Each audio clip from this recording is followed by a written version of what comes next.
Un grand bonjour à toutes et à tous et bienvenue sur la chaîne Tech & Co, disponible sur les box opérateurs, mais disponible aussi sur YouTube et sur la verticale Tech & Co. Je suis très heureux, nous sommes très heureux de vous retrouver pour ce nouveau tour de la question.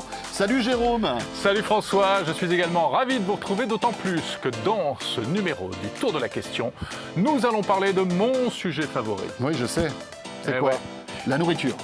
Ça pourrait, mais non. On va parler maison connectée. Et puis on parlera aussi après wearables, les objets connectés à poser sur soi, quoi. Les objets connectés, c'est vrai que c'est un sujet passionnant. Excellente idée de cadeau pour les fêtes de fin d'année, parce qu'il y en a pour tous les budgets, et puis surtout pour tous les usages.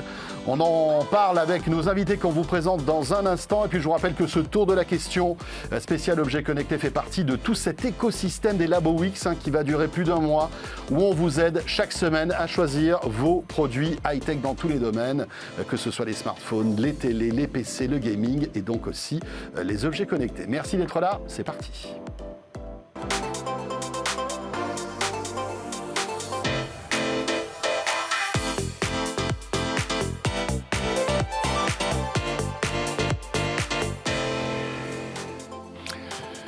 Et toujours cette petite musique que tu adores, François, n'est-ce pas? Je ne peux rien te cacher. Générique. Mais j'ai vu Mélinda qui est avec nous aussi se dandiner sa jambe. Mais c'est irrésistible. Ce générique est irrésistible. Bon, en tout cas, on est très heureux de vous retrouver. D'ailleurs, j'ai encore dans l'oreille à fond. Je dis ça comme ça. Ce tour de la question.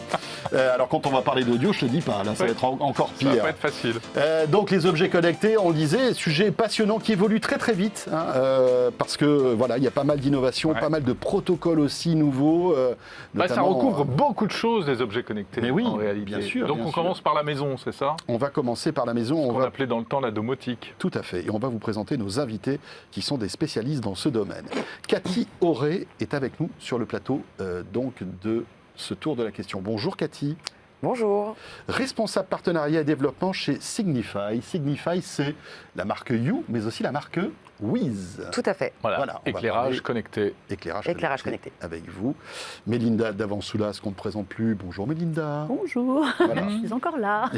Mélinda qui est aussi passionnée tout comme nous par ces objets connectés que l'on peut accrocher au bras, mais aussi au mur, qui sont partout dans la maison. C'est pas les mêmes du coup, hein. On est d'accord. Ah non, ça c'est sûr. Tu peux essayer, mais ça va être plus compliqué. Une caméra de surveillance au bras, c'est un peu compliqué. Ça peut faire genre pour une soirée, mais bon. C'est vrai. Mélinda de la rédaction de Tech & Co. Et notre troisième invité, c'est Jean-Guy Bellil. Bonjour. Bonjour. Bonjour. Vous êtes responsable accessoires et maisons connectées, c'est logique, chez Fnac Darty. Bien sûr, puisque tout au long de ces Labo Weeks, vous le savez, notre partenaire, c'est Fnac Darty pour vous aider à bien choisir vos produits high-tech. Alors, on a pas mal de sujets à évoquer. On ne sait pas par quel bout prendre le truc, parce qu'il y a tellement d'objets connectés. C'est peut-être vous qui allez nous éclairer, Jean, finalement. C'est le cas de le dire. Oui, mais il n'y a pas que la lumière. Qu'est-ce qui intéresse le plus les consommateurs ? Alors, ce qui se distingue quand même là, sur les 2 dernières années, il n'y a pas vraiment de révolution technologique sur la maison connectée, on ne peut pas vraiment dire ça. En revanche, il y a une vraie consolidation de ce qui existait déjà. On a 3 vraies tendances du coup qui se dégagent d'un point de vue consommateur. La première, c'est vraiment la sécurité. On a de plus en plus de clients qui vont effectivement avoir la volonté de sécuriser leur domicile. Et la maison connectée adresse du coup des possibilités, évidemment avec les caméras connectées. C'est le produit un peu le plus évident qu'on va jouer du coup dans notre enseigne et en magasin. Ouais. Alors on pense à des produits type Xiaomi par exemple, qui ont démocratisé un petit peu la caméra connectée avec des produits aux alentours de 49 €. Et puis des produits qui sont fiables malgré tout, qui marchent bien. Et qui sont fiables, qui fonctionnent bien, tout à fait. Qu'on a décidé. C'est intéressant de voir que la sécurité, en fait, par nécessité, nous fait goûter aux objets connectés. Parce que là, c'est une nécessité pour certains. Surveiller sa maison, c'est capital. Tout à fait. La maison connectée, elle vient aussi de besoins un peu divers. Et donc, on a aussi des systèmes beaucoup plus complets, type les produits de la marque Arlo, type les produits Google, qui vont aussi être sur des fonctionnalités un peu plus, des caméras, toujours, un peu plus complètes, toujours dans les caméras, et aussi des sonnettes vidéo. Là, les sonnettes vidéo, oui. On a Google qui a quand même lancé un produit avec une sonnette vidéo, alors qui est un produit qui, à la base, fonctionne très bien outre-Manche, un peu moins chez nous, mais ça commence à se démocratiser. Et on a de plus en plus, justement, toujours avec ce besoin de sécuriser sa maison, voilà, de savoir un petit peu ce qui se passe quand même un peu à toutes les portes d'entrée. Alors, vous dites pas de révolution, certes, mais ça a quand même beaucoup évolué. Il y a de moins en moins de fils, il y a de plus en plus d'interopérabilité, c'est-à-dire que les appareils peuvent communiquer entre eux. Parce qu'on se souvient quand même de s'être arraché les cheveux, enfin surtout moi, d'ailleurs ça se voit un peu, concernant la configuration d'objets connectés il y a quelques années, Jérôme. C'était Ça a pas été simple. un enfer. On ne va pas revenir sur ton anecdote des volets roulants, mais ni sur la tienne de serrure connectée qui avait fait passer une nuit dehors. C'est vrai qu'aujourd'hui, malgré tout, le marché s'assagit et surtout dans cet océan de standards, il y a quelque chose qui émerge, c'est le protocole Matter qu'on va évoquer. Donc c'est vrai que ça devient plus simple et c'est moins effrayant aussi pour le grand public. C'est vrai. Alors, la vraie promesse de Matter, effectivement, c'est d'avoir un langage universel un peu pour tous ces objets connectés. C'est quelque chose qui, quand même, on en parlera, je pense, mais il reste assez nébuleux pour l'instant, parce que finalement, la finalité, on la connaît. Ça va être évidemment de simplifier l'utilisation des produits avec une seule application et une seule méthode universelle pour tous les consommateurs. En revanche, comment concrètement ça va se réaliser et qu'est-ce que ça va donner dans les applications, on attend encore de voir. Mais Linda, c'est une révolution, on est d'accord, Matter? Matter, ça part d'une très bonne idée. On avait essayé de faire ça il y a quelques années avec le protocole Zigbee. Donc là, il y a plein de gens qui, déjà, on les a perdus, ne savent pas ce qu'est le protocole Zigbee. Donc voilà, l'idée c'était... Qui existe toujours, qui fonctionne très bien. Mais l'idée, c'est d'avoir cette fois un même langage universel avec des choses déjà connues. C'est-à-dire que là, dans cette alliance mondiale qui s'est créée, on trouve Signify, Philips, on trouve Apple, Amazon, Google, Samsung avec SmartThings. Et qui sont dans une concurrence extrêmement mais oui. Mais qui malgré tout se sont mis d'accord, se sont dit, il faut qu'on pose la hache de guerre quelques minutes pour qu'on se mette d'accord sur un protocole commun. Ils ont tous amené leur technologie. C'est-à-dire que là, on parle d'une alliance. Il y a quasiment 500 entreprises du monde de la technologie qui ont dit, voici, nous ce qu'on fait, chacun est venu avec son petit bazar et ils ont établi un langage commun. Alors c'est formidable, ça veut dire qu'aujourd'hui, vos lampes qui fonctionnaient, Philips que vous aviez mis avec Google Home, vont fonctionner aussi avec des appareils que vous aviez configurés avec Amazon ou avec Apple Siri. Ça va être d'une facilité énorme. C'est l'importance de la domotique aujourd'hui, c'est que pour le grand public qui ne s'y connaît pas, ce soit facile. Derrière, ce que ça induit, c'est que ces trois grands, ils sont très contents d'être là, mais lequel vous allez choisir? Parce que c'est ça, comme on a dit, il y aura une application d'entrée qui n'est pas une application où tout le monde va converger. On va garder une application. Google, Apple ou Amazon. Est-ce que ça va faciliter la connexion, en fait, la configuration de tous ces objets, en fait, Matter aussi? Oui, Matter, c'est ça. Le but, c'est qu'un produit labellisé Matter fonctionnera avec les trois. Et fonctionnera avec tous les autres produits qui sont labellisés Matter et, de fait, sera plus facile à installer. Il n'y aura plus de se dire « Ah mince, moi j'utilise mon Google Home, ah ben mince, ce produit n'est pas compatible, je ne peux pas le prendre ». L'idée, c'est intéressant pour les fabricants, justement parce que ils auront accès à tout. La guerre aujourd'hui, elle est de savoir quel géant vous allez choisir. Donc c'est pour ça qu'ils sont tous en train d'être compatibles, avec un maximum de signés des partenariats, avec un maximum de marques, pour savoir le... Donc parce qu'on se rend compte que l'assistant vocal, c'est un peu la porte d'entrée. L'assistant vocal, c'est ça. C'est aujourd'hui, ils se battent tous pour savoir à qui vous allez demander d'allumer la lumière ou d'ouvrir la porte. Ouais. Cathy, chez Philips Hue notamment, vous êtes Matter depuis longtemps, ou en tout cas, vous avez fait tomber ces barrières depuis longtemps. Oui, on est déjà compatible. Notre système, j'ai envie de dire, porte déjà cette intelligence et cette compatibilité. Et on attend en effet plus d'informations, à savoir sur les usages ou les plateformes qui seront proposées par Google, Apple ou Amazon. Mais vous êtes déjà très ouvert en fait, finalement, ça, à tous les écosystèmes. C'était un peu la particularité de Hue dès le départ. Exactement. Qu'on soit Alexa, qu'on soit Google, qu'on soit Apple. Oui. Tout votre écosystème fonctionne. Notre écosystème se veut donc ouvert et compatible, donc avec les grands cités précédemment, mais aussi aujourd'hui dans le cadre de nos partenariats avec des marques qui, pour les conso, j'ai envie de dire, pourraient paraître comme concurrents, Samsung, Philips.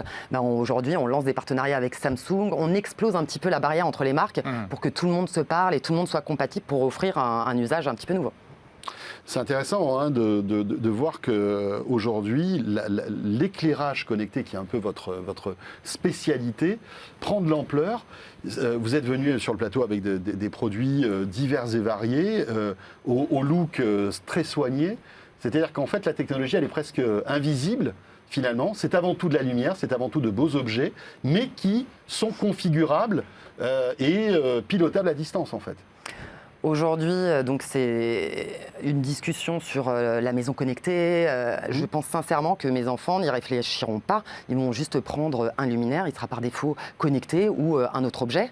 Pour vous, c'est l'avenir ? Pour moi, oui. L'éclairage sera connecté d'une manière ou d'une autre dans les années qui viennent. Je le pense. Et aujourd'hui, on élargit nos partenariats, certes, mais aussi notre gamme vers des produits très déco, design, architecturaux. On ne s'attendrait pas à ce qu'ils soient connectés, parce qu'on veut vraiment élargir cette gamme pour avoir de l'éclairage connecté qui, je pense, plus tard sera plus une discussion. Donc un mot des nouveaux produits que vous proposez en cette fin d'année ? Alors, en cette fin d'année... Surprise. Oh, un bâton. Une antenne Wi-Fi. Merci Cathy, c'était pas la peine. Une tige. Non, je plaisante.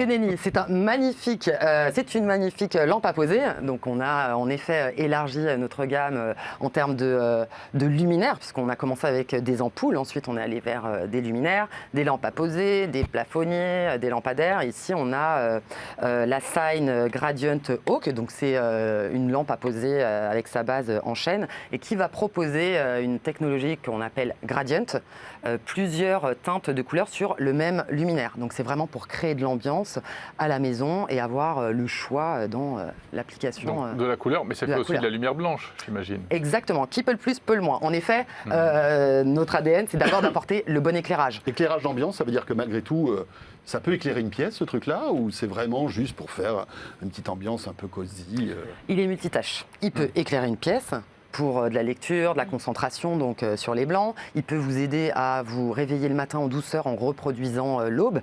Il va commencer à monter en puissance des bleus vers les orangés pour un réveil en douceur. Il peut se synchroniser avec votre télé pour créer une immersion dans votre film, apporter une touche déco à la maison et la création d'ambiance par la lumière. C'est le petit modèle ça existait en grand, hein, c'est ça ? Exactement. Donc on l'a en petit et en grand. Ça coûte combien, Cathy ? On va avoir des luminaires à 129 €. 249 si je veux des lampadaires, donc toute notre gamme va aller de 59 à 249 pour ces types de luminaires. Et tout ça est connecté en Wi-Fi en fait. Wi-Fi ou avec votre technologie ? En Zigbee. Merci, mais il ne faut pas le dire. En Zigbee. Non, c'est Wiz qui est connecté. Exactement. Wiz est en Wi-Fi, voilà, c'est ça. Donc ici j'ai. Donc concrètement, ça veut dire pas de box supplémentaire à ajouter avec le Wiz. Alors, Wiz, pas de box supplémentaire. Ça se connecte sur la box, à la box Internet. À la box Internet. En Wi-Fi. Mais Philips Hue, il faut le pont. Alors, Philips Hue, j'ai deux étapes. C'est soit j'éclaire une pièce et j'ai maximum 10 points lumineux, et en Bluetooth, sans pont ou box, comme vous souhaitez l'appeler, sans pont Hue, je peux déjà créer de l'ambiance, me réveiller le matin et utiliser mes assistants vocaux en Bluetooth. Ensuite, je veux rentrer dans la synchronisation télé, gaming et parler à nos partenaires Samsung, Corsair et plein d'autres. Là, il me faut le cerveau des opérations qui va contrôler tout ça et c'est la petite box. Wiz, je vais être plus sur une expérience lumineuse au quotidien. Je ne vais pas aller parler d'immersion, de loisirs et de partenariat, mais vraiment de bon éclairage, simple et bien-être et en Wi-Fi. Donc, pas de box, je visse mon ampoule, je branche mon luminaire. Là, on a un luminaire nomade qui va permettre aussi d'avoir des scènes dynamiques. Et c'est tout. J'ai l'application et je contrôle mon éclairage. Jean-Guy Bellil, chez Fnac Darty, comment est-ce que vous aidez les clients à s'y retrouver dans tous ces produits ? Alors c'est ce qui est justement assez complexe. C'est vrai que la maison connectée, à la première approche, pour un client, ça peut faire peur. C'est-à-dire qu'on se dit que ça va être très compliqué à installer chez soi, qu'on va avoir plein d'applications, on ne sait pas trop où aller. Donc nous, ce qu'on a choisi, c'est finalement d'aller vraiment sur les produits les plus simples d'utilisation. Et Philips Hue en fait partie. Et on s'est concentré finalement sur deux segments produits. Les caméras connectées, on en a parlé tout à l'heure. Et on accélère d'ailleurs là-dessus, parce que c'est une vraie tendance, on se l'est dit, sur le marché. Et puis les luminaires, l'éclairage connecté. C'est la porte d'entrée. Exactement, c'est ça. On commence par ça en général. On commence du coup par l'ampoule, puis le pont, et on découvre tout ensuite tout. Ça passe aussi par la prise électrique connectée qui permet de transformer n'importe quelle lampe en lampe télécommandée en fait. Et puis il y a les assistants vocaux aussi qui révolutionnent un peu l'expérience. C'est-à-dire que connecté à un Google Home ou un Alexa, voilà, on n'a même plus besoin d'appuyer sur un bouton, il suffit de parler pour allumer ces ampoules, pour changer un peu l'ambiance, etc. Et ça, quand on y a goûté, Ouais, franchement, cool. on revient pas en arrière. Non, c'est vrai et on le constate réellement. En revanche, on a fait un choix un peu différent sur les assistants vocaux, c'est-à-dire qu'on a choisi de les positionner dans le rayon musique, son, avec les enceintes. Parce qu'on considère quand même que la porte d'entrée sur les assistants vocaux eux-mêmes, c'est plutôt écouter de la musique avec une enceinte. Et après, on découvre les autres fonctionnalités. C'est un peu la difficulté de ce marché, c'est qu'en fait, il est sur plusieurs protéiforme, il est à plusieurs endroits. C'est ça. Ouais. Et on le découvre même du coup sur les nouveaux produits que vous présentez. Finalement, on sort aussi un petit peu de la maison connectée, on va vers des produits plus design, plus déco. Et finalement, peut-être même avant d'aller dans la maison connectée, on va aussi sur un produit qui est simplement joli. Et on se rend compte ensuite de toutes ces possibilités chez soi au travers de la connectivité. Ouais. Mélinda, quelle est ta petite sélection de produits maison connectée. Maison connectée. Alors, en effet, on a 3 piliers en maison connectée qui sont la sécurité. Aujourd'hui, on peut avoir des caméras 4K, pas 4K, filaires, pas filaires, avec de la lumière, sans lumière. Il y a vraiment du choix. J'avoue que les sonnettes, c'est quand même extrêmement pratique. N'oublions pas que les sonnettes vidéo, ça vous permet, si vous n'êtes pas là, de savoir que quelqu'un a sonné chez vous. Et vous pouvez lui répondre ou au moins faire fuir ceux qui essaieraient justement de savoir. Même si on est loin, parce qu'en fait, comme c'est géré par une appli, on reçoit en fait le flux vidéo depuis son smartphone. En fait. Et vous pouvez aussi les connecter sur votre sonnette existante. Alors on oublie parce qu'on a l'impression que le tout connecté nous coupe de la réalité. Netatmo fait une sonnette qui est très bien comme ça, ou Ring aussi, où on les connecte sur l'existant. Donc, si ça sonne chez vous, vous pouvez quand même toujours entendre la sonnette, même si votre smartphone n'est pas à côté. Après, sur les lumières, moi, j'aime beaucoup aujourd'hui, en effet, il y a un souci apporté à la décoration. Alors, j'avoue que la lampe, la radiale, moi, j'aime bien. Je l'ai en noir et ça fait partie de mes petits coups de cœur. Bon, je suis un peu plus mitigée sur le côté, on peut éclairer une pièce entière. Non, c'est une zone d'ambiance. La déco, c'est extrêmement important aujourd'hui. Ikea, qui est la grande marque, s'est mis aussi aux objets connectés depuis très longtemps. Ils accélèrent. Ils accélèrent. Et ils ont fait des partenariats avec Sonos. Donc moi, j'ai beaucoup aimé le Symfonisk, qui est leur gamme, donc partenariat sonore, en version tableau. Ça, c'est vraiment l'enceinte qui se cache chez vous, derrière un tableau, que vous allez accrocher au mur. Avec un son c'est un son Sonos, donc on est quand même sur du son de qualité. Tout à fait. Donc ça, j'aimais beaucoup. Et pilotable avec l'écosystème Sonos. Donc, voilà, ça rentre dans le cadre de Sonos, avec cet aspect un peu déco. Et après, petit coup de cœur pour moi sur le côté très fonctionnel de la maison connectée, qui est l'Echo Show 15 d'Amazon. Là, c'est vraiment le produit pour les familles. C'est-à-dire que c'est l'ancien tableau qu'on avait tous dans la cuisine, toutes les familles ont, sur lequel on note les rendez-vous du petit, l'agenda, les choses à pas oublier, les courses, en version moderne. Donc, évidemment numérique. Depuis l'application, on peut envoyer un message à celui qui est encore à la maison pour pas qu'il oublie quelque chose. Ça sert vraiment d'élément de décoration parce que ça peut être cadre photo, tableau, et extrêmement fonctionnel, en plus de piloter tous les appareils dont on a parlé, d'être mateur bientôt, et aussi de servir d'écran. Rappelle-nous le prix de cet appareil-là.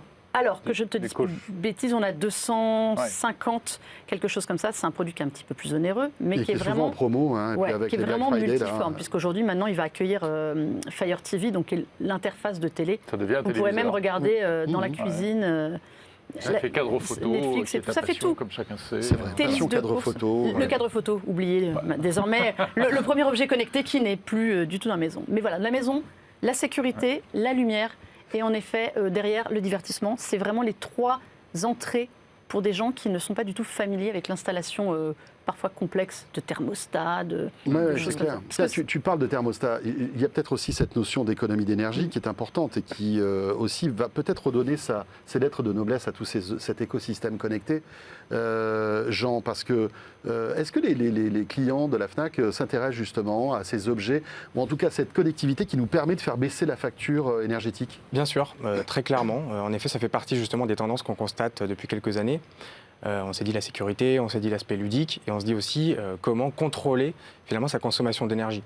Et c'est vrai qu'en fait, que ce soit avec l'éclairage, que ce soit avec du chauffage, que ce soit avec un thermostat, l'idée c'est de pouvoir éventuellement par exemple planifier sa consommation d'énergie. Et du coup d'avoir une consommation qui répond clairement à son besoin et pas au-delà. Vous avez quelques chouchous dans ce domaine-là ? Philips en fait partie, puisque finalement l'éclairage, encore une fois, c'est la porte d'entrée la plus simple. Et du coup, voilà, l'idée c'est de pouvoir planifier, contrôler l'intensité aussi de l'éclairage. Il y a vraiment des possibilités qui sont diverses pour maîtriser sa consommation.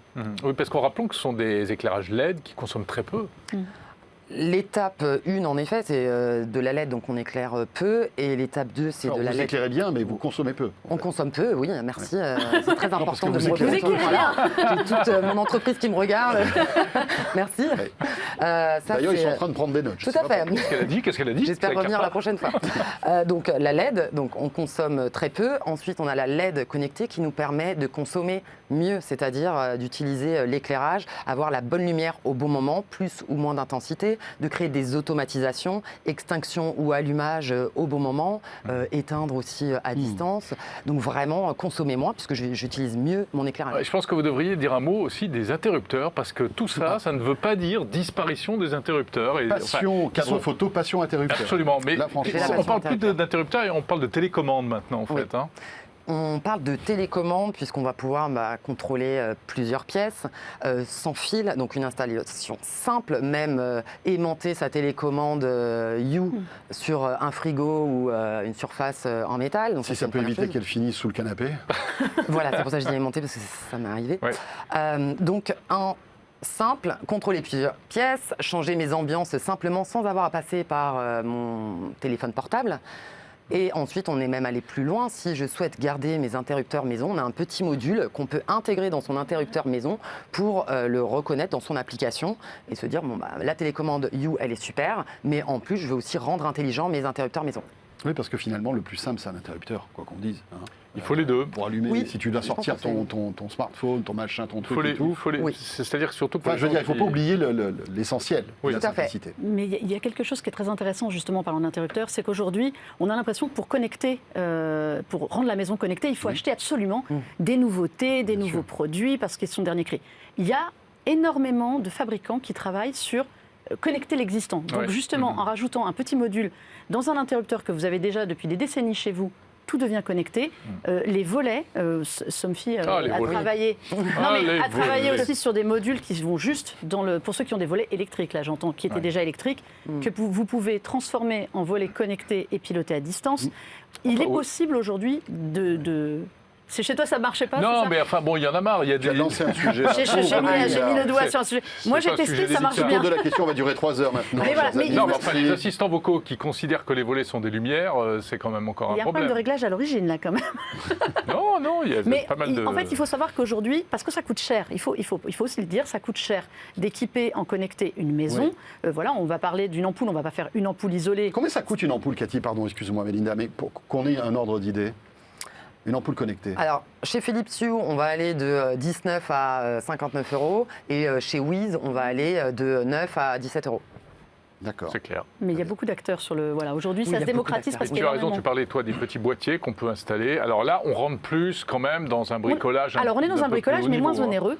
Et Ouais. surtout, on s'appuie sur de l'existant. Non, c'est Il faut intéressant, savoir mais- qu'aujourd'hui, il n'y a pas besoin non plus de changer tout son matériel, tous ses volets, Parfait. tous ses ampoules et tout. Il est possible de rendre connecté de l'existant. Électrique, évidemment, souvent les 3 quarts du temps, mais voilà, les interrupteurs, c'est le meilleur exemple. Vous n'avez pas à changer tous vos Bien interrupteurs. sûr. Puis on fait forcément. progressivement Voilà, une exactement. lampe, puis 2, et ainsi de suite. Et puis à la fin, on veut tout connecter. Ça, en revanche, c'est un autre problème. Et pour On peut même connecter. Pardon. Pour Ouais, faire fonctionner exemple. tout ça, il faut évidemment un très bon réseau Wi-Fi. Et c'est pour ça qu'on essaie aussi d'expliquer ça à nos Oui. clients. La bonne Alors, nouvelle, c'est c'est qu'on a capital. une norme Wi-Fi 6 Mm. qui est de plus en plus répandue voilà, dans tous les arrive. nouveaux routeurs du marché et qui commence un petit peu à se démocratiser. Google a d'ailleurs fait une annonce d'un nouveau produit qui va être le Nest Wi-Fi Pro de mémoire, qui va être lui sur la norme 6E. On est encore au-dessus. là. Wi-Fi 6E. Voilà, on est quand même sur une promesse d'un débit plus élevé, c'est 40% de plus, je crois, par rapport à la norme Wi-Fi 5. Donc voilà, on a ça y est, des normes Wi-Fi qui vont permettre de faire fonctionner sans latence tous les objets connectés de la maison, même s'ils sont. Mais c'est vrai que c'est quantité capital, nombreuse. ça, hein, avoir un Ouais. bon Wi-Fi. On en parlait d'ailleurs l'année dernière dans le tour de la question. Sans porter préjudice au réseau principal, parce qu'aujourd'hui, le réseau des objets connectés est souvent un réseau secondaire de votre connexion qui ne va pas impacter l'usage principal de la maison. Ça, c'est aussi une évolution qui est intéressante. Malheureusement, beaucoup d'objets connectés utilisent ensuite en plus l'ancien Wi-Fi en 2,4 GHz. Oui, encore. Voilà, qu'on ne trouve pas sur tous les appareils. Ça t'attriste, hein, ça. Je le Oui, sens oui. pas beaucoup vite. Il a le Alors, regard qui tombe un peu, non, il a un Jérôme, avantage, c'est quand qu'il a il parle du une, Wi-Fi de Giga 4. c'est qu'il a une bonne portée. Oui, c'est vrai. Voilà. Cathy, quels sont les best-sellers de chez You actuellement? Qu'est-ce qui marche le plus? La simple ampoule, Le kit de- qu'est-ce qui marche? Alors, c'est pas forcément en termes de produits, mais de gamme. On a une gamme qui fait que de la lumière blanche, une gamme qui propose les nuances de blanc, donc les teintes de blanc du soleil, et les gammes couleurs. Donc la gamme couleur est celle qui propose, que ce soit une ampoule ou un luminaire, mais qui propose les 16 millions de couleurs. Et en général, la gamme qui fonctionne le mieux, puisqu'elle permet aujourd'hui d'aller dans justement le divertissement. Mon bandeau lumineux qui se synchronise à mon moniteur lorsque je joue en ligne, j'ai besoin de la couleur. Donc tout ce qui est gamme couleur, finalement, et en fonction de ses passions, télé, gaming ou déco, c'est vraiment la couleur qui remporte la gamme. C'est intéressant ça, Jean, hein, le gaming et la lumière. C'est un truc qu'on n'a pas vu venir. Et c'est vrai que c'est plutôt sympa pour se créer une ambiance. Tout à fait. Il y a de vraies attentes d'ailleurs de nos consommateurs d'améliorer un peu leur expérience de divertissement à la maison. Et le gaming évidemment en fait partie. On est d'ailleurs une destination très, très importante pour le gaming en France, que ce soit par le jeu vidéo, que ce soit par le PC, que ce soit par les accessoires gamers. Et évidemment c'est une cible qu'on souhaite toucher. Et du coup, les nouveaux Lightstrip, c'est Gradient, je crois, le nom du produit, je n'écorche pas. Ça permet effectivement d'avoir une expérience beaucoup plus immersive du jeu vidéo et d'avoir quelque chose de beaucoup plus prenant. lumineux qu'on peut installer derrière son moniteur ou son écran télé, c'est ça? Parce que j'ai 1, 2 ou 3 moniteurs, on va avoir l'option pour 1, 2 ou 3 écrans. Ah oui, 3 moniteurs, c'est déjà du lourd quand même. Hein, chez les gamers, bien sûr, bien leur sûr. setup est composé souvent de 3 moniteurs. Bien sûr. L'outdoor aussi, c'est un truc intéressant. On peut connecter son jardin, sa terrasse, avec des produits comme ça, You ou Wiz. Tout à fait. L'un ou l'autre, aujourd'hui, la gamme outdoor, enfin extérieure, a toujours fonctionné. C'est vrai qu'on a peut-être moins communiqué sur cette gamme, mais elle a toujours fonctionné. C'est la dernière pièce de la maison et y apporter aussi de la lumière pour une soirée, avoir la bonne lumière au bon moment, une soirée entre amis ou les enfants pour un anniversaire. C'est finalement quand on commence. On ne peut plus revenir en arrière et tout connecter simplement, c'est un régal. Je n'ai pas besoin d'appeler un électricien, je vais moi-même installer. Il suffit d'avoir une prise de courant finalement. Après, il faut avoir un réseau Wi-Fi donc extérieur aussi. On en revient par là. Exactement, on en revient au même sujet. Voilà, sujet vaste sujet. Ouais, voilà. Bon, en tout cas, on espère qu'on vous a donné envie de vous intéresser à tout ça. Merci beaucoup, Cathy, d'être passée par le plateau du Tour de la Question. Avec grand plaisir. Et merci aussi à Jean Bellil, responsable accessoires et maisons connectées Fnac Darty. Merci à vous. Et on va parler maintenant, François, d'un autre type d'objet connecté, ceux que l'on peut porter sur soi directement. Ce ne sont pas des lumières, hein, mais ça fait plein de choses, notamment pour le bien-être. Sont les wearables. Tout à fait. Et on en parle avec nos invités qui nous rejoignent. Et Mélinda reste là, bien sûr. À tout de suite.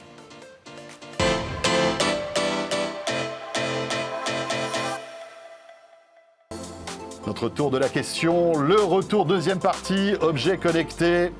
Le tour de la question, vous le savez, dans cet univers des Labo Wix sur la chaîne Tech & Co, à la fois sur les box opérateurs, mais aussi sur YouTube et sur le site Tech & Co. Avec Jérôme, la présentation de nos invités pour cette deuxième partie, s'il te plaît. Oui, nous allons ratisser large, on va parler wearable, on va parler produits bien-être pour la maison et nous sommes donc ravis d'accueillir tout d'abord Frédéric Ravéchaud, bonjour. Bonjour. Directeur de la téléphonie, mais surtout des montres connectées chez Fnac Darty. Exactement.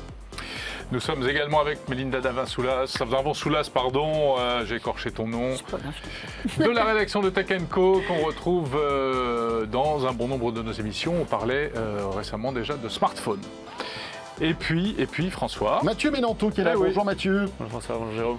Chef de produit d'une marque qu'on aime beaucoup ici, c'est WeSings. Voilà, une pépite française marque de la santé connectée. Française, oui, absolument. Qui est à la fois sur le soft et sur le hardware. Enfin voilà, on pourrait en parler pendant des heures, mais tout ça est très très intéressant. Et voilà, puisqu'on a évoqué dans notre première partie la maison connectée, là on va se focaliser sur les objets connectés que l'on porte. C'est une tendance, à la maison et dehors, Mélinda. Finalement. Oui, mais on en parlait pour la santé. Tu sais, comme dans la maison, on veut être bien, être en sécurité, être confort, eh ben, il existe la même chose pour tout. Et donc, forcément, tout ce qui va se porter, les montres en tête, c'est un marché en pleine explosion, notamment pour tout ce qui est suivi santé. Voilà, on va en parler, c'est indispensable. Les montres connectées, les clients de Fnac Darty, ça y est, ont mordu à l'hameçon. Ça fait déjà plusieurs années, effectivement, qu'ils adhèrent au concept, mais avec des évolutions. Donc, initialement, on était plutôt sur une clientèle ciblée sportive. Et on le voit aujourd'hui avec les problématiques de santé, de Covid. On évolue vers la question donc, de la santé ressurgit de manière très importante sur ces produits-là. Donc aujourd'hui, on est plutôt sur des tendances santé, bien-être et sportive, ainsi que sur tout ce qui touche au lifestyle. Mais c'est intéressant parce que finalement, la montre connectée au départ, c'était des notifications, c'était pas forcément des fonctions santé, mais finalement, la porte d'entrée, c'est aujourd'hui le bien-être et le fait de monitorer un petit peu notre santé. C'est ça qui est étonnant. Tout à fait. Alors ça a beaucoup progressé parce qu'aujourd'hui elles font plein de choses ces montres. Alors ces montres-là, effectivement, aujourd'hui sont capables effectivement de faire des électrocardiogrammes, sont capables également de mesurer les phases de sommeil, sont capables également de prendre la température corporelle, sont également capables de définir le taux d'oxygène dans le sang. Donc effectivement, c'est quasiment des autodiagnostics médicaux très, très, très larges, très importants. Quels sont les best-sellers en ce moment des montres connectées chez Fnac Darty ? Alors, aujourd'hui, donc, les demandes les plus importantes, le leader du marché aujourd'hui, c'est Apple, donc avec des produits... Tiens, c'est bizarre, je m'attendais pas du tout à ça. Curieux. Voilà. Ouais. On n'est pas loin derrière. WeThings dans On les a Mathieu qui est là, starting attendez les gars, je suis là aussi. On va parler de On va WeThings. parler de vous, vous inquiétez pas Mathieu. Mathieu, ça rigole pas. Hein. Donc on est sur des... Apple Watch donc. Apple Watch, effectivement, mais on a effectivement de nombreux autres acteurs, Samsung, Garmin, WeThings, mais on le voit aujourd'hui, c'est un marché qui intéresse énormément d'acteurs dans quelques jours, des annonces seront faites avec l'arrivée notamment de Google, qui lancera donc sa Pixel Watch. Absolument. Voilà, qui vient un peu marcher sur les plates-bandes de l'Apple Watch. On est d'accord ? Qui a à peu près le même positionnement, non, Mélinda ? Ils sont un peu dans la même idée. De toute façon, quand on voit des acteurs comme Samsung, comme Google ou Apple arriver, ils ont exactement les mêmes ambitions. Comme tu l'as dit, les notifications, c'est-à-dire une extension du smartphone, mais aussi un côté dispositif de santé embarqué. Coucou à nos amis hypocondriaques qui ont tout à portée de poignet et au bout du doigt pour s'inquiéter. Oui, il ne faut pas que ça rende hypocondriaque. Mais c'est ça, c'est un peu l'inquiétude. Plus la maison qu'on peut piloter, tout se fait aujourd'hui sur cet écran déporté. Ces marques-là font de tout avec leur smartphone. Pourquoi elles n'iraient pas faire de tout avec leur montre ? Donc évidemment, elles vont cibler la même chose. J'ai une petite question, Mélinda, perso. Oui. Je te vois tout le temps avec ton Apple Watch et parfois d'autres montres aussi parce que tu les testes aussi.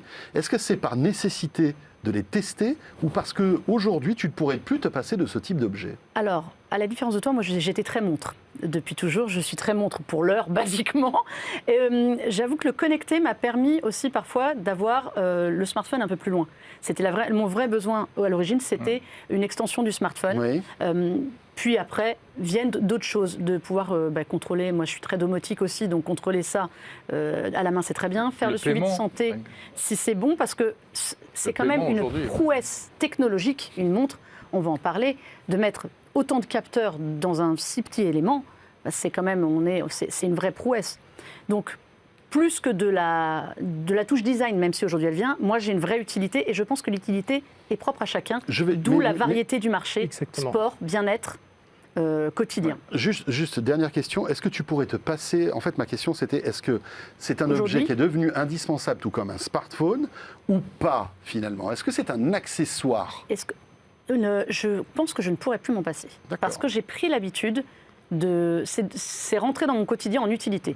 Voilà. Accessoirement, ça cachera ma marque de bronzage pour te dire à quel point je la garde. Moi, je peux répondre à ta question. De temps en temps, je remets une montre classique, bel objet, de luxe, etc. Quand tu vas dans des cocktails ? Absolument, mais je tiens une heure. Les cocktails de l'ambassadeur. Tout à fait. Mais l'autonomie est un vrai problème. En revanche, le jour où je pense l'autonomie sera bien meilleure. Et au bout de 2 heures, j'en peux plus. J'ai un problème. Je peux plus payer, j'ai plus mes notifications, j'ai plus mes petits messages que je peux regarder discrètement, etc. C'est une vraie extension du smartphone. C'est son but premier, c'est ça. Après, chacun y trouve son activité. Les montres Garmin, qui sont des prouesses technologiques sur le suivi du sport, par exemple, je pense qu'aller demander à des sportifs qui ont pris l'habitude de les avoir, de repasser à autre chose, ils vont avoir un petit peu de mal. Tiens, si on demandait à WeThings ce qu'il en pense. Ben oui, à moins que Frédéric veuille rajouter quelque chose là-dessus. Non, je suis tout à fait d'accord avec ce qui vient d'être dit. Les clés d'entrée, souvent, sont sur les fonctionnalités, l'usage que l'on souhaite faire effectivement du produit. L'autonomie, effectivement, est une préoccupation en fait, d'un certain nombre d'utilisateurs. avec en fait des plages en fonction des modèles et des fabricants très larges, allant d'une journée jusqu'à un mois. C'est aussi effectivement ce que ça fait. Plus on demande à sa montre de faire de choses, plus l'autonomie aujourd'hui. Exactement. C'est le talon d'Achille encore un petit peu du marché, l'autonomie. Et après, il y a quand même un dernier point important, c'est la compatibilité. Parce qu'on sait qu'il y a 2 OS et on a une montre qui n'est pas compatible avec l'ensemble des smartphones. Et oui, Voilà, pour parler clair, l'Apple Watch ne marche pas avec les smartphones Android Exactement. et vice-versa pour les Ça watch. s'est démocratisé dans l'autre sens. Dans l'autre sens, ça s'est démocratisé. Un peu plus. Exactement. C'est-à-dire que la plupart aujourd'hui des smartphones restent compatibles avec l'ensemble des modèles qui sont présentés. En revanche, effectivement, si on prend l'autre côté du sujet, savoir la compatibilité d'une watch, d'une Apple Watch en l'occurrence, elle n'est pas compatible avec l'ensemble des produits du marché. Là, c'est une marque évidemment qui est agnostique, qui fonctionne avec tous les écosystèmes, que ce soit Android iOS. ou iOS. C'est WeThings. On va peut-être commencer par la montre parce que c'est effectivement le sujet qu'on évoque, avec des évolutions technologiques. Et vous avez pris un parti dès le départ. Hein, Exactement, oui. Dès le début, on s'est dit que c'était sur le bien-être, la santé. Notre première montre hybride, on a d'ailleurs ouvert ce segment en 2016 avec l'activité Saphir qu'on produisait en Suisse. C'était une montre toujours élégante. À aiguille. À aiguille, exactement. Donc 2 aiguilles heure minute et une petite aiguille pour indiquer le niveau d'activité de la journée. Et au fur et à mesure, on l'a fait évoluer. Aujourd'hui, notre dernier né, c'est la ScanWatch Horizon qu'on a sortie cette année. La ScanWatch Horizon, c'est une belle montre, une montre élégante, une montre qui reprend les codes horlogers.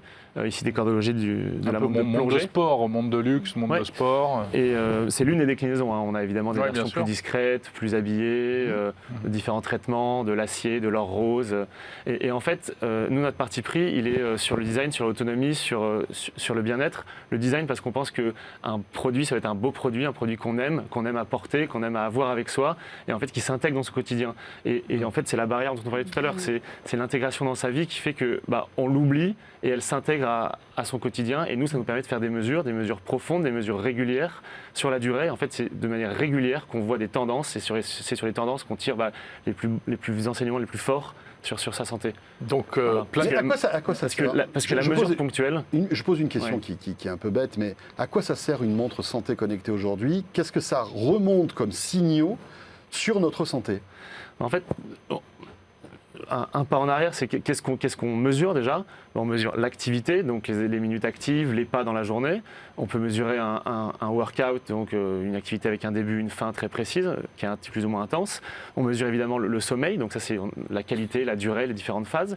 Et puis après, différentes choses plus médicales, dont vous avez déjà parlé, l'oxygène dans le sang, un ECG, donc qui voit des arythmies au niveau du cœur. Et ça, en fait, ça nous permet, si on voit des décrochés, des tendances à la hausse, à la baisse, de nous, avec un système qu'on vient de lancer, qui est Health+, un accompagnement dans notre application, d'en dégager des tendances et de vous proposer des modules de 6 semaines qui vous accompagnent et qui vous permettent de prendre des petits changements au quotidien.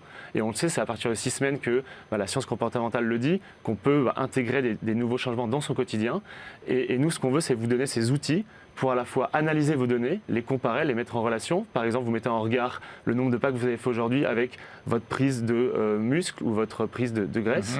Et en fait, vous vous dites, là, je vois une différence. Elle est liée à quoi? Elle est liée à mon alimentation, à mes habitudes en termes de déplacement. Et en fait, cette corrélation, vous allez vous faire vous-même parce qu'on vous donne les outils pour. Et on va aussi vous pousser des programmes, des modules pour vous aider à prendre ces nouvelles habitudes. Voilà, c'est là où il y a une vraie logique entre, par exemple, la montre et puis votre produit, le dernier que vous venez de sortir, qui est sur le plateau, qui est ce pèse-personne. Enfin, c'est bien plus qu'un pèse-personne, qui renseigne effectivement sur tout un tas de paramètres. Absolument, c'est notre dernier né de la gamme. Alors vu comme ça, on voit surtout un carré noir, c'est sûr, mais...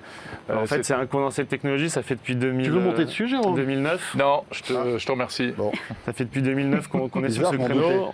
J'aime pas du tout ce genre de produit, ça donne toujours des chiffres très agréables. On n'a pas envie de voir. Non, mais c'est vrai qu'il y a un côté un peu anxiogène de la balance, quoi. Je suis d'accord, il faut avoir envie aussi de suivre. Il faut être acteur, on ne va pas imposer ça chez soi. Pour le côté anxiogène, là, on va proposer que cette balance, un mode justement qu'on appelle Eyes Close Mode, c'est-à-dire qu'on vous propose de monter dessus, on vous demande juste de vous détendre, mais on ne vous montre pas de valeur. Pour comme ça, vous n'êtes pas stressé et on va quand même avoir de la donnée et vous pousser Elle ne va pas me dire attention. Elle ne va pas vous dire de manière. Elle me dit mon poids quand même, non? On a pris Non. le parti pour l'instant. Pas forcément. Non. Non. En fait, on peut dans l'app vous déclencher une expérience D'accord. différente où en fait on va juste vous dire. Bah voilà, bienvenue, détendez-vous, la mesure se passe. Ça va bien se passer. Ça va bien se Ça va passer. bien se passer. Ça va bien se passer. Bon, passe si toujours j'étais bien. vous, j'arrêterais le fondant au chocolat, mais autrement tout va bien. Ouais. C'est ça?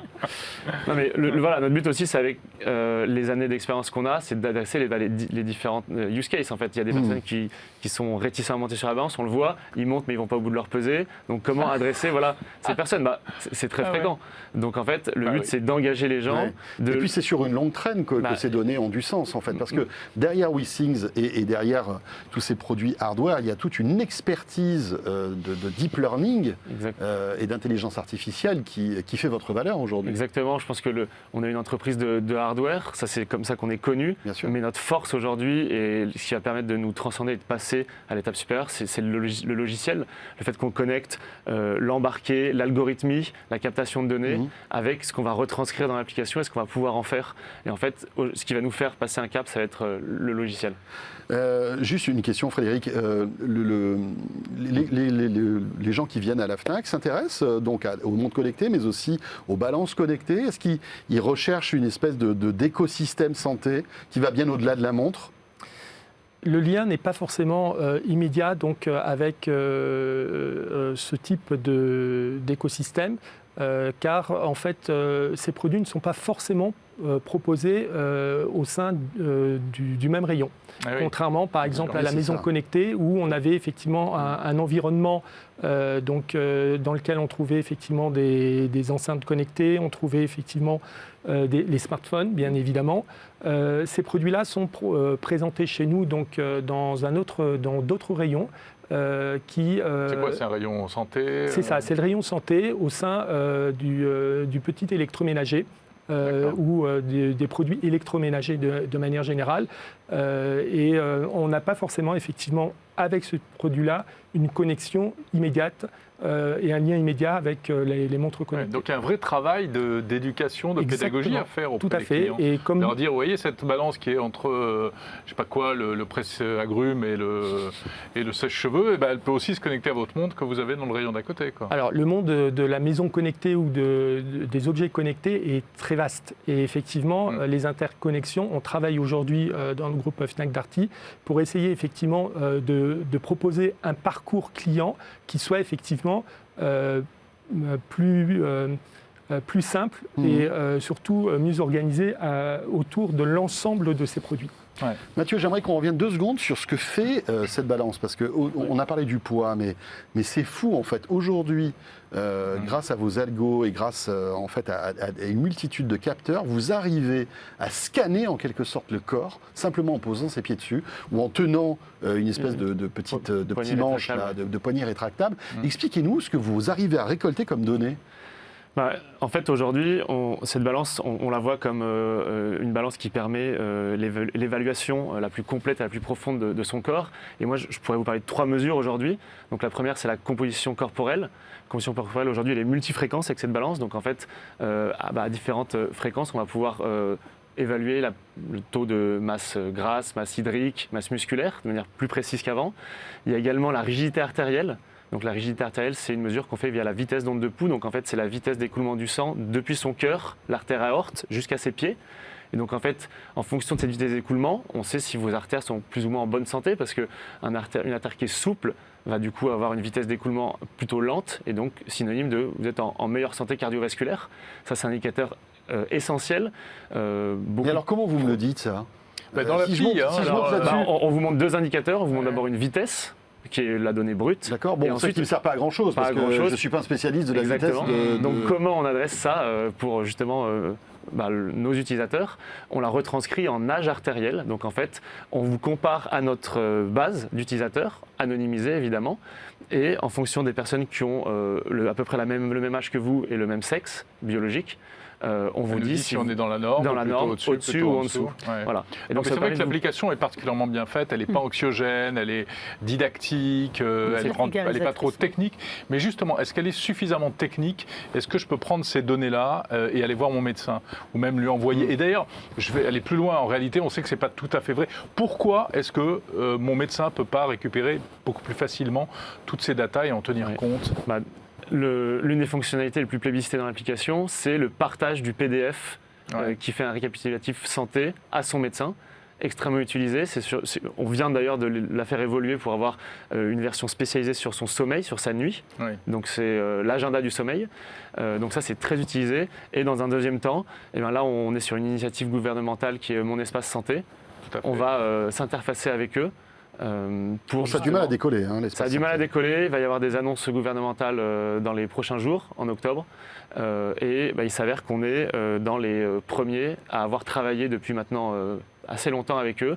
Et donc au lancement, WeThings sera interfacé avec Mon Espace Santé. Très bien. Et donc l'ensemble de l'écosystème WeThings pourra remonter dans ce carnet de santé virtuel que le gouvernement met en place. C'est une info intéressante, ça. Ouais. Ça prouve que malgré tout, voilà, les acteurs privés commencent à pouvoir s'insérer dans des données. Et, enfin, voilà, on ouvre le débat parce qu'il y avait aussi évidemment cette protection de la vie privée. Bien sûr. Ce sujet qui est quand même assez sensible. Très sensible. Et dans le cadre de Mon Espace Santé, il y a tout le RGPD, donc cette loi européenne pour la protection des données de santé, qu'on doit respecter. Et en fait, c'est comme ça qu'on traite nos données de façon depuis toujours au sein de WeThings. Il ne reste plus qu'à éduquer les médecins. Ce qu'on disait était vrai. Les capacités aujourd'hui en R&D santé, elles sont dans les entreprises privées, elles ne sont pas dans les entreprises d'État. Donc l'idée, c'est que tout le monde arrive à participer. Vous aviez eu le problème sur les premières montres et tout, il y a aussi des questions de normes à avoir, de certification européenne, française, dans tous les pays, pour être reconnu comme un dispositif d'accompagnement médical. Alors je ne sais plus quelle est l'appellation exacte. Dispositif médical. Qui justement ne laisse pas croire que ça vous empêchera d'aller voir le médecin. Il y a ça aussi qui est extrêmement important. Mais le partage de données récupérées directement auprès de l'individu, c'est ça qui est intéressant. Sinon, c'est aller dans un cabinet qui va dépenser des fortunes et des fortunes pour faire la même chose.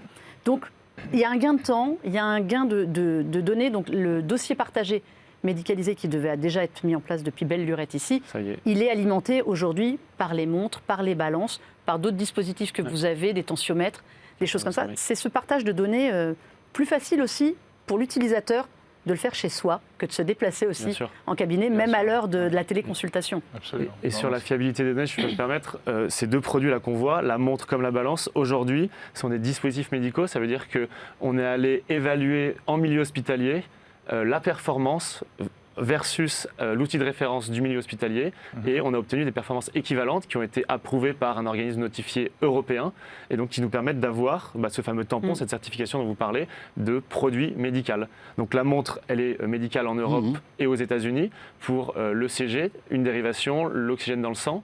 La balance, elle l'est pour le score de santé nerveuse, qui permet en fait de détecter des dégradations ou non dans les petites fibres nerveuses des terminaisons des pieds. C'est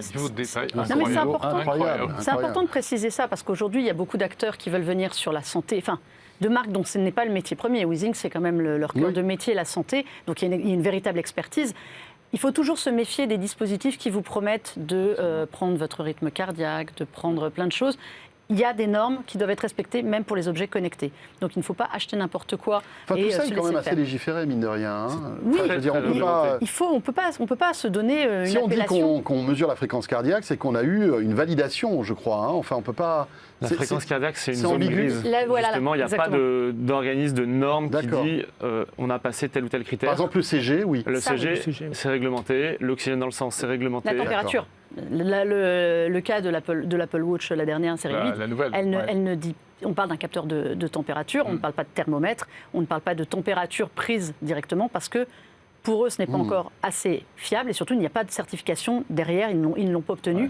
Et tant que ce ne sera pas complètement fiable, ils ne veulent pas l'avancer. Alors que dans l'application, vous avez la température prise. Via le thermomètre, absolument. Tout ça, c'est la santé. Il nous reste quelques minutes. Si on disait un mot, peut-être et justement à propos de la nouvelle Apple Watch, série 8, série 8. Non, mais la Ultra. La Ultra. Donc, c'est le segment du sport, etc. Exactement, avec des caractéristiques. C'est un produit très abouti, donc avec un boîtier en titane, avec, on parlait tout à l'heure des verres saphir, donc des produits ultra résistants pour des sportifs donc, accomplis, exigeants, pour des baroudeurs également. Et ce qui est aussi un peu paradoxal dans le produit, c'est qu'il s'adresse à une cible clientèle, on va dire plutôt vers le luxe, compte tenu en fait du prix du produit. Oui, on est à 1 000 €. Hein. On est à 1 000 C'est €. ça. Oui, quasiment. Absolument. Ouais. Mais on arrive sur une conception de produits polyvalents, puisqu'il remplit toutes les caractéristiques en fait, que l'on attend de ce type de produit autour de la santé dont on vient de parler, et également effectivement des caractéristiques sportives. Oui, mais alors, il y a déjà du monde sur ce créneau. On a effectivement du monde sur ce créneau-là. C'est d'ailleurs Garmin. Ah oui. exactement. Ça a été d'ailleurs la clé d'entrée initiale en fait de ces produits-là sur le marché. Mais aujourd'hui, ces produits vont plus loin puisque là, Apple propose en fait carrément de remplacer en fait une montre de plongée par ce type de produit. Une montre de sport, on va dire, pour quelqu'un qui est sportif, qui veut se faire plaisir, ça démarre à quel prix ? On a tous les prix, mais on peut Il y a des trouver... bracelets en plus qui sont moins chers qu'une Exactement. montre. Hein. On a en fait les trackers d'activité, donc qui sont à moins de 100 €, voire même on en trouve à partir d'une 50aine d'euros. Chez Xiaomi notamment, je crois. Par exemple. Et on a en fait des produits ensuite plutôt typés sport, on va dire à partir de 100 €. D'accord. Et puis alors, après, il y a des produits très spécifiques. Hein. Il y en a pour le golf, pour le, je sais pas quoi. Chacun La y va pêche, de sa petite... Exactement. Et Pour la pêche, au-delà, donc. et au-delà en fait des spécificités liées à chaque marque, on a également la possibilité de rajouter des applications. Donc, par exemple, pour les sportifs qui font du vélo, l'application Strava ou éventuellement Adidas Running, on a la possibilité effectivement d'ajouter des applications qui sont propres à chaque utilisateur. Mathieu, c'est vrai que vous vraiment vous focalisez sur la santé. Est-ce que c'est pas aussi séduisant ces montres avec un écran où on peut écouter sa musique, on a ses notifications. Alors, est-ce que vous on allez sait voilà. tourner le dos aux écrans définitivement? Cette montre, cette gamme, elle a un petit écran qu'on peut voir, discret. Notre parti pris, il reste le même, c'est-à-dire qu'on ne peut pas sacrifier l'autonomie qui pour nous est essentielle dans l'utilisation et dans ce qu'on veut faire. Et donc ces 30 jours, on va, avec cet écran, vous proposer des notifications discrètes. On peut vous proposer de vous réveiller le matin avec une légère vibration. On peut vous proposer tout de suite ces éléments de santé dont je vous ai parlé. Mais vraiment, on veut s'intégrer à votre quotidien et qu'on soit là avec vous sur la durée. Parce que ça consomme très peu, évidemment, un petit écran comme ça. Ça consomme beaucoup moins, effectivement. C'est déjà une révolution. Les arbres de Noël que j'ai au poignet, par exemple. Et il y a un côté plaisant. Quoique les montres Samsung ont une autonomie plus importante que les Apple Watch, non? On a effectivement... On est sur des autonomies effectivement plus importantes, mais surtout ce qui est important de préciser, c'est que désormais les fabricants ont porté leur attention également sur les temps de charge, qui sont désormais beaucoup plus courts. En 5 minutes, on est capable de récupérer 1 heure d'autonomie, par exemple. Ce qui permet de dormir avec la montre, du coup, de pas... C'est vraiment ça qui... en plus.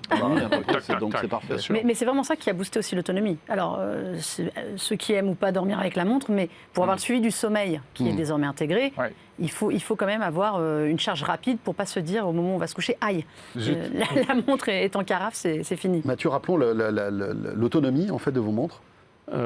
Nos montres, donc cette gamme de ScanWatch, c'est 30 jours en utilisation normale. Et après, l'écran s'éteint et on affiche l'heure et on suit l'activité pour 20 jours de plus. Oui, c'est vrai que même sans batterie, ça reste une montre qui peut continuer à donner l'heure. On a une petite réserve qui sert... Oui, mais je veux dire, les aiguilles vont continuer à tourner. Non, parce que c'est pas sur un quartz. D'accord. Non, c'est... Pas celle-là. Ouais. T'es bien tenté, Jérôme. Non, T'es bien Mais non, mais tenté, il y en avait voilà. chez vous qui étaient aiguilles Mais en fait, la toutes nos montres ScanWatch de base. Mais toutes nos montres ont des aiguilles, mais en fait, c'est des aiguilles qui sont pilotées par des moteurs, donc il faut Oui. Bien les sûr. alimenter par... Et voilà, et c'est la batterie. C'est juste qu'on se réserve 20 jours additionnels aux 30 premiers, où on a un mode un peu dégradé, D'accord. si on a oublié son chargeur ou si on n'y pense pas, parce qu'on n'y pense pas, on l'oublie pour la C'est porter clair. au quotidien. Oublier son chargeur pendant 20 jours, c'est de la mauvaise volonté. Quoi. Merci beaucoup Mathieu Ménanto, chef de produit WeThings, avec voilà tout cet écosystème santé passionnant. Ouais. Merci à Frédéric Ravéchaud, donc directeur de la téléphonie et des montres connectées Fnac Darty. Et Melinda. merci à Melinda d'Avansoula de la rédaction de Tech Co. On se revoit là bientôt. Et Hein attends, et On a tous pas les fini. jours, mon pote, Ouais. tous les jours, le tour de la question avec des thématiques, on essaie de creuser voilà, ces sujets pour vous aider à bien choisir vos produits high-tech. C'est sur la chaîne Tech Co. Merci de nous suivre et on se retrouve très vite. Salut à tous.